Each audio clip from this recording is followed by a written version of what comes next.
তো এটা হচ্ছে 32 সাইজ মানে 32 সাইজ ব্রাকাট ব্লাউজের কাটিং ভিডিও আমি আগে দেখিয়ে দিয়েছি, আমার চ্যানেলে ভিডিও রয়েছে, যারা যারা দেখোনি দেখে নিও। আজকে আমি দেখাবো যে এর খাপটা কিভাবে বাড়াবে। এই যে নিচের পার্টটা রয়েছে এটা কিন্তু টোটালি ফেলে দিতে হবে। এই ওপরের পার্টটা থেকে আমরা নিচের পার্টটা তৈরি করে নেবো। আগে ওপরের পার্টটা বাড়াবো, তারপরে গিয়ে নিচের পার্টটা তৈরি করব। তো তার আগে আমি এই কমেন্টটা করেছে এর উত্তরটা আগে দিয়ে দিই। যে এই কমেন্টটা করেছে সে কিন্তু দেখেনি এর ছাতিটা কত ছিল। এই কমেন্টটা কিন্তু এই ব্লাউজের করেনি, সেটা ছিল 44 ছাতির জন্য। আমি একটা ব্রাকাট ব্লাউজ দেখেছিলাম, সেটার গলার লম্বা আমি দিয়েছিলাম 8 ইঞ্চি।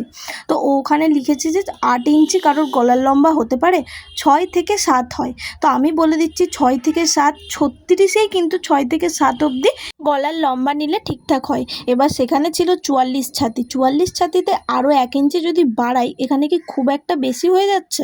তোমরা যারা সেলাই করো এবং সেলাই বিষয়ে জানো তারা আমাকে কমেন্টে জানাও যে 44 ছাতির জন্য 8 ইঞ্চি গলার লম্বা ঠিক আছে নাকি।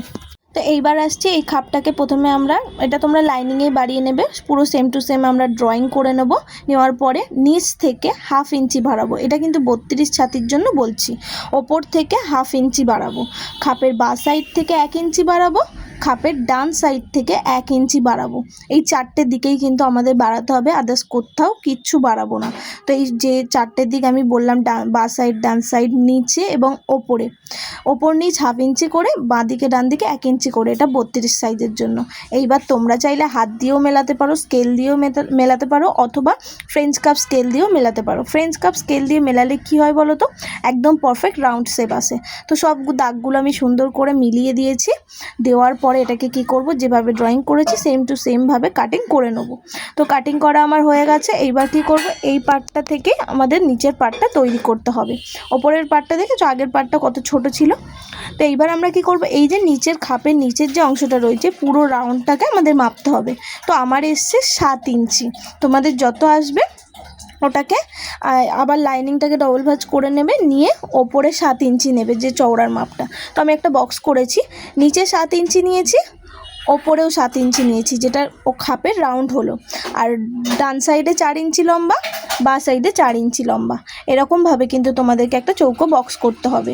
এরপরে নিচের যে 7 ইঞ্চি ছিল ওটাকে ইঞ্চি টেপ দিয়ে এরকম মিডিল বার করে নেবো। সেমভাবে ওপরেও মিডিল বার করব, করে ওপরের মিডিল, নিজের মিডিল, এইভাবে স্কেল বরাবর দাগ টানবো।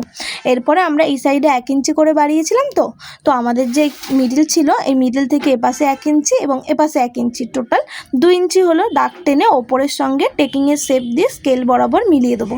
মেলানো হলো। এরপরে বাঁ দিকের নিচ থেকে 1/2 ইঞ্চি, বাঁ দিকের ওপর থেকে 1 ইঞ্চি, ডান দিকের ওপর থেকে 1/2 ইঞ্চি, এই 3টে জায়গায় আমাদের 3টে মার্কিং করে এই রকমভাবে নিচের সঙ্গে এরকম স্কেল বরাবর মেলাবে, অথবা তোমরা রাউন্ড করতে পারো। এরকমভাবে নিয়ে এটার সঙ্গে মেলাবো এবং এর সঙ্গে এইভাবে মেলাবো। আমি ঠিক যেভাবে মিলিয়েছি তোমরা স্ক্রিনে সেইভাবে মিলিয়ে নাও, তাহলে তোমাদের কমপ্লিট। এটাও যেভাবে ড্রয়িং করেছি সেম টু সেমভাবে কাটিং করে নেবো।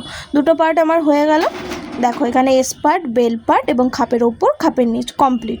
তোমরা যদি এর একদম পারফেক্টভাবে সেলাই দেখতে চাইছো আমাকে কমেন্টে জানাবে, আমি তোমাদেরকে সেলাই দেখিয়ে দেবো। আর একটা কথা, তোমরা যদি ঘরে বসে অনলাইনে সেলাই শিখতে চাইছো, blouse course plus basic course দুটোই কিন্তু এখানে রয়েছে, খুবই কম খরচে এবং একদম সূত্র সহ।